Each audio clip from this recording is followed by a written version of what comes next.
मैं तो सिर्फ ये बार बार बोल रही हूँ कि एकोसी दृष्टासी सर्वत्र मुक्त प्रायोसी सर्वदा ही है दृष्टाराम पश्चिल सितरम। अगर कोई दृष्टा इस भाव से नहीं देखता हो, चाहे कितना भी बड़ा हो, साधु और संत हो, वो एक में और सब में एक नहीं देखता हो, उसकी साधना वहां ही नष्ट और भंग हो जाती है। और वो चाहे वो मुसलमान अपने को देखता हो, वो कुछ भी करे, कितना भी वो अपना कुरान पढ़े, लेकिन वो सब में एक भाव नहीं देखेगा तो उसको कोई जन्नत ऊपर नहीं, उसकी दोजख ही दोजख है, जाना है। ठीक है ना?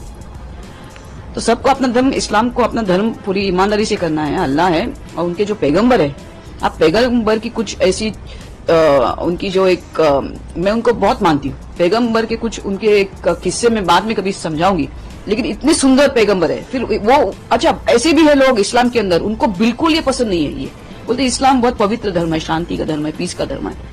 तो बोलते ये जो बाकी जो है, जो बिकॉज नेचुरली उनकी तादाद भी काफी सारी है, तो कितने लोगों को शिक्षण मिलता होगा पूरा। तो कम शिक्षा के वजह से वो स्कूल नहीं जा पाते, तो स्कूल नहीं जाएंगे तो किसके जाके अपना ये करेंगे। मैं जानती हूँ दुबई में ऐसे मुसलमान हैं कि बिल्कुल उनको ये बिल्कुल पसंद नहीं। बोलते हमारा इस्लाम अमन और चैन का धर्म है। तो ये क्यों, ये कौन कर रहे हैं ये लोग? ये छोटे दर्जे के लोग जिनको काम नहीं है, जिनके पास शिक्षण नहीं, गरीबी में, तो वो क्या करेंगे? वो यही करेंगे, वो किसी कम इस्लाम को जानने वाले के पास जाके अपना शिक्षण ले। वो कम इस्लाम वाला, वो भी घर में कभी उसने किया ही नहीं है, तो उसने को क्या देगा? उसको तालीम, उसको क्या तालीम देगा कि तुम 10 को मारो तुमको जन्नत? कैसे बाबा? तुमने जीते जी किसी के 25 परिवार को दोजख बनाया, तुमको जन्नत ऊपर कहां से प्राप्त होने वाली? और दुआ एक ही जगह जा रही है, उसको हम लोग अल्लाह बोलते हैं, भगवान बोलते हैं, ईश्वर बोलते हैं, एक ही है। और कितनी मूर्खता की बात है कि सब जगह एक ही है। चाहे तुम मस्जिद में जाके बैठ के अपनी प्रार्थना करो, या कोई मुसलमान अपनी मंदिर में जाके, जगह तो एक ही है जाने वाली, प्रार्थना दुआ एक ही जगह है।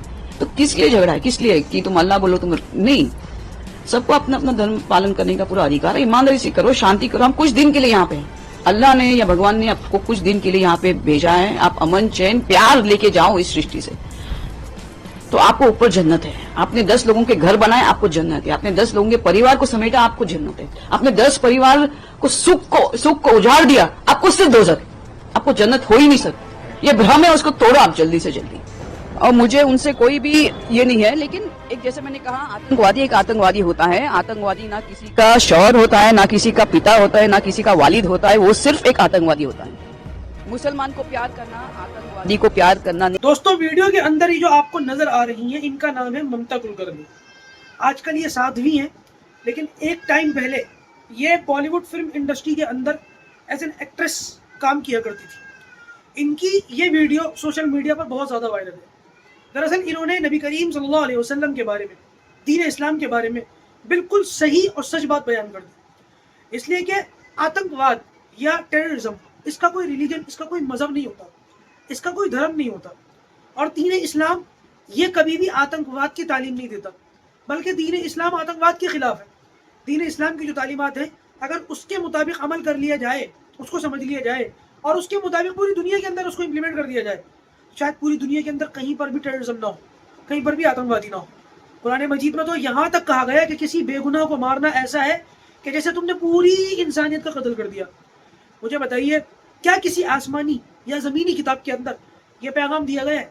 बेशक यही कुरान का पैगाम है, यही इस्लाम का पैगाम है, और यही पैगाम लेकर नबी करीम सल्लल्लाहु अलैहि वसल्लम लेकर के दुनिया में आए थे।